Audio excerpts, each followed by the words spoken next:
안녕하세요. 연극배우 차인입니다.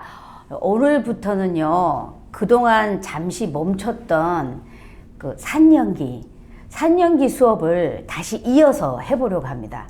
수업에 앞서서 오랜만에 산연기 수업을 하니까 이 책이 어떤 책인지 다시 한번 전체적으로 살펴보고 그리고 수업을 할게요. 산연기는요, 연기에 관한 내용을 크게 세 파트로 분류한 책입니다. 1파트는요, 배우가 되려는 우리 자신에 대한 내용이고, 2파트는 대상 혹은 대상문에 관한 내용입니다. 대상 혹은 대상물을 쉽게 말하면요, 우리가 연기할 인물에게 영향을 줄 수 있는 모든 외부 요인을 통틀어 말하는 겁니다. 거기에는 사람, 조건, 그리고 사건, 물건, 환경 등등이 있을 수 있겠죠. 자, 끝으로 이제 세 파트째는요, 작품과 역할에 관한 내용입니다. 자, 그러면은 우리가 지난 시간에 어디까지 공부했냐면요. 자, 파트 2에 18장까지 했었습니다. 맞죠? 자, 그러면 오늘부터서는 19장부터 다시 수업을 진행해 보겠습니다. 자, 수업에 앞서, 자, 여러분, 산연기는요, 연기 지망생이라면 꼭 한번 정독해 봐야 할 책입니다. 아직 읽어보지 못한 분들이 있다면 이 기회에 꼭 한번 읽어보라고 권하고 싶어요. 물론 내용이 그렇게 쉽지는 않겠죠. 이게 읽다 보면은 이게 글이야, 방구야, 이거는 하얀 종이요, 까만색은 글이요, 이게 뭔가 뭔 말인지 모르겠고 그럴 수 있어요. 그래도 꼭 한번 끝까지 읽어보세요. 읽다가 무슨 말인지 모르더라도 그냥 일단 페이지를 넘기면서 읽으세요. 분명 연기를 하다가요, 어떤 순간에 잠깐만 하고 어떤 느낌을 받을 때가 있거든요. 그때 다시 책을 보면요, 이거였구나, 이거였네 하고 이해되어질 때가 분명히 있습니다.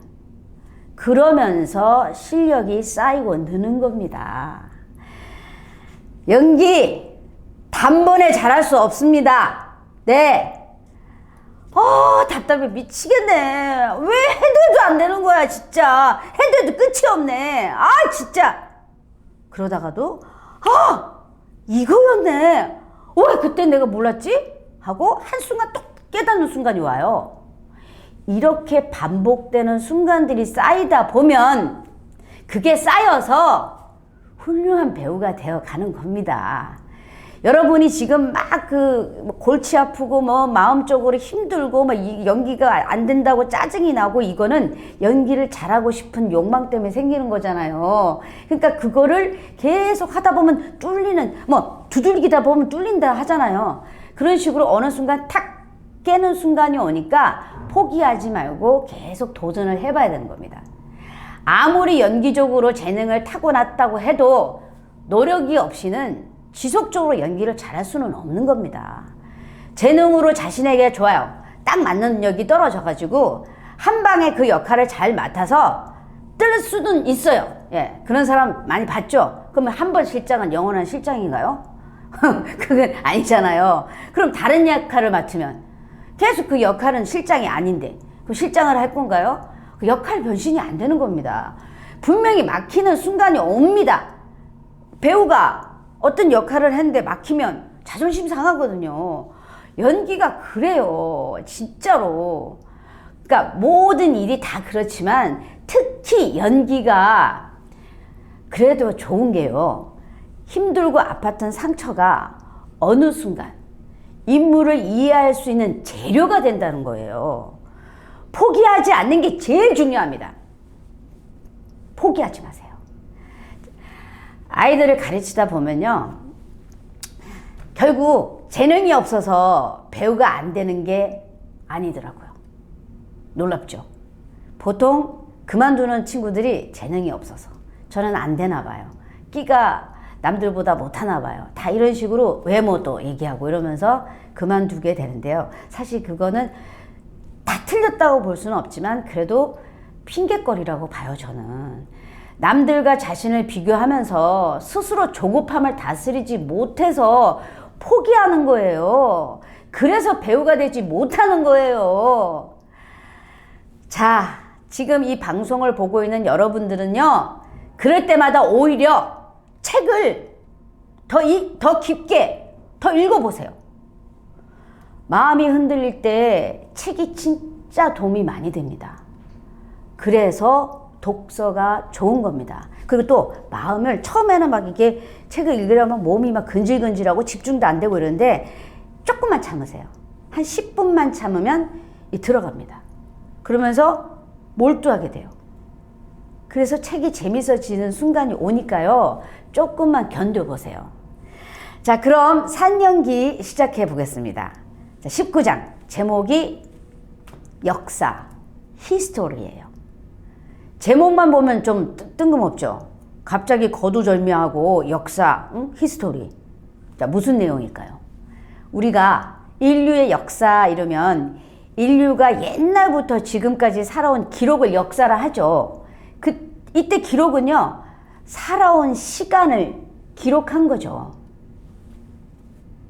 그죠? 역사가 그런 거죠. 따라서 19장 역사는요, 시간에 관한 내용이기도 합니다. 19장 첫 페이지를 딱 읽어보면요, 첫 문장을 이렇게 시작합니다. 우리는 어린 시절에 형성된 통념을 안고 사는데 어른이 되어서도 그것을 깨뜨리기 쉽지 않다. 자, 통념. 통념이 뭐죠? 통념이 뭘까요? 네. 세상에 널리 알려지거나 일반적으로 인정되고 있는 개념을 통념이라 하죠. 우리가 어떤 개념, 다시 말해 생각이 머리에 박혀서 바뀌지 않을 때 뭐라고 그러죠? 뭐라고 하죠? 네, 그렇죠. 고정관념이라고 합니다. 자, 책에선 우리에게 이런 통념, 즉 고정관념이 있는데 우리는 옛날 사람들을 생각할 때 우리와는 다른 사람들이라고 생각하는 통념을 갖고 있는데 이러한 통념은 바뀌어야 한다 라고 말하고 있습니다. 이해되시죠? 왜냐하면 이 세상 모든 것이 시간의 흐름 속에 바뀌어 왔지만 유독 인간만큼은 바뀌지 않았기 때문이다. 여기서 바뀌지 않았다는 것은 인간의 외형이 아닌 인간 내면의 속성을 말하고 있는 겁니다. 다시 말해 인간의 속성은 예나 지금이나 똑같다. 하나도 변한 게 없다. 그럼 그 똑같다라는 게 왜? 뭐지 중요한데? 왜? 그게 왜 중요한데? 라고 여러분들이 마음속에 의문이 들겠죠? 근데요, 배우에겐 굉장히 중요합니다. 왜냐면요, 희곡 속 인물들은 거의 대부분 옛날 사람들이 많죠. 뭐 체홉이라든지 셰익스피어 작품, 아슬 밀러, 입센, 그들 작품에 나오는 인물들 전부 옛날 사람들이죠.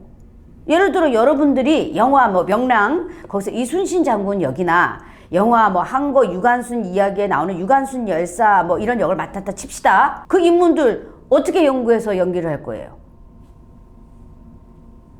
어떻게 할 거예요? 이때 이순신, 유관순이 우리와 같은 인간적 속성을 갖고 있다라고 생각하면서 접근하는 것과 그렇지 않고 접근하는 것은 엄청난 차이가 생깁니다. 좀 더 쉽게 말하자면 우리와 같은 인간이라고 관객이 느낄 수 있을 때 그 인물에 공감하는 그게 크죠. 공감대가 아무래도 형성이 커지죠. 우리가 히어로 영화를 볼 때요, 그들이 인간적 고뇌 없이 악당을 막 쳐부수기만 한다면 와 할 수는 있지만 우린 결코 히어로들에게 빠져들지는 못할 겁니다. 와 멋있다 이렇게 생각할 수 있겠죠. 하물며 조커 있잖아요. 그 조커 또한 우리와 같이 인간적 고뇌와 좌절을 갖고 있기 때문에 우리가 조커에게 몰입할 수 있는 거죠. 이처럼 연기에 있어서 우리와 같냐, 우리와 같이 않냐, 이거는요 공감에 있어서 굉장히 중요한 키워드입니다. 자, 여러분들 혹시 연기 지도 받을 때 그런 말 들은 적 있죠. 살아있는 연기를 해라. 연기가 죽었어. 야, 리얼하게 해. 결국 이 말은요, 인물이 와닿지 않는다는 말이죠. 그래서 여러분들이 어떤 역할을 맡더라도 모든 인물은 나와 같다. 나와 같은 욕망을 갖고 있고 나와 같이 자고 먹고 싸고 그들도 똑같은 인간이다 라고 접근해야 살아있는 연기를 하게 됩니다. 자, 이 책에선 과거석 인물을 마치 우리와 다른 인물이라고 생각하는 통념을 버려야 한다라고 말하고 있는 겁니다. 이해가 되시죠? 자, 이 밖에 우리 자신도 알게 모르게 갖고 있는 통념들이 많을 텐데요. 배우가 되기 위해서는 지금부터라도 하나 둘 버려야겠죠. 저도 지금 계속 버려도 또 버릴 게 있더라고요. 그러니까 여러분들은 저보다도 나은 편이에요. 아직 어리잖아요. 자, 아울러 19장 역사에서는요, 과거 속 인물들을 연기하기 위해선 그 시대의 생활 양식을 연구해야 한다라고 말하고 있습니다. 왜냐하면 그 시대 인간들의 행동 양식은 그 시대의 의식주의 영향을 받기 때문입니다. 예를 들어 여러분들이 그 친구들을 잘 한번 관찰해 보세요. 그들이 특별히 이상하게 행동하지 않는 이상 그들의 행동은 우리 눈에 아주 자연스러워 보일 겁니다. 그런데 우리가 여기서 알아야 할 한 가지는요, 그런 자연스러운 행동이 현재 우리가 입고 있는 옷과 깊은 관계가 있다는 겁니다. 극단적인 예를 하나 들어볼게요. 여러분이 어느 날 친구와 경찰서 봉사 활동을 나갑니다. 그런데 그곳에서 같이 간 친구가 포도리 의상을 입게 돼요. 포도리 알죠? 그런 탈인형. 그래서 같이 간 친구는 평소 굉장히 내성적인 성격의 친구였는데 포도리 의상을 입자 갑자기 그 친구의 행동이 과감하게 바뀌었어요. 신기하죠?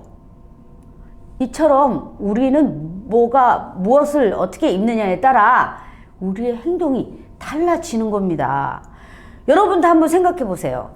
교복을 입을 때하고 청바지 입었을 때랑 체육복을 입었을 때, 집에서 편안한 옷을 입었을 때 여러분들의 행동이 무슨 옷을 입냐에 따라 조금씩 달라진다는 거 알 수 있죠? 그죠?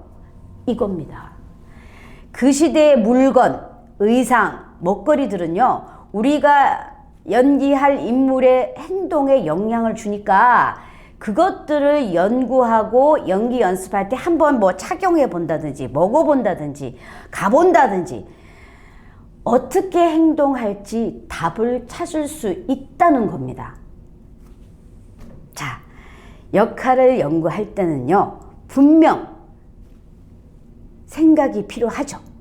하지만 어느 정도 연구가 끝났다면, 다시 말해 내가 햄릿이나 오피리어를 알았다면 적어도 햄릿이 입던 타이즈와 오피리어가 입었던 드레스 뭐 비슷한 거라도 입어보고 움직여보면서 인물의 행동을 찾아야 한다는 겁니다.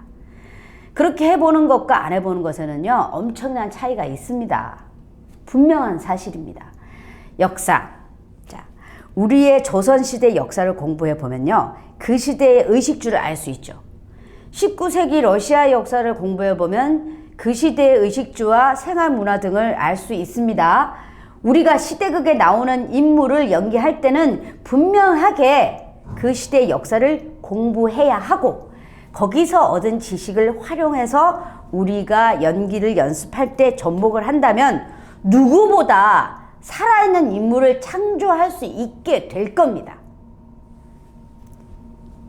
이해되시죠? 자, 그럼 다음 시간요, 파트 2의 마지막 20장 성격 행동 수업 시간에 만나도록 하겠습니다. 안녕히 계세요.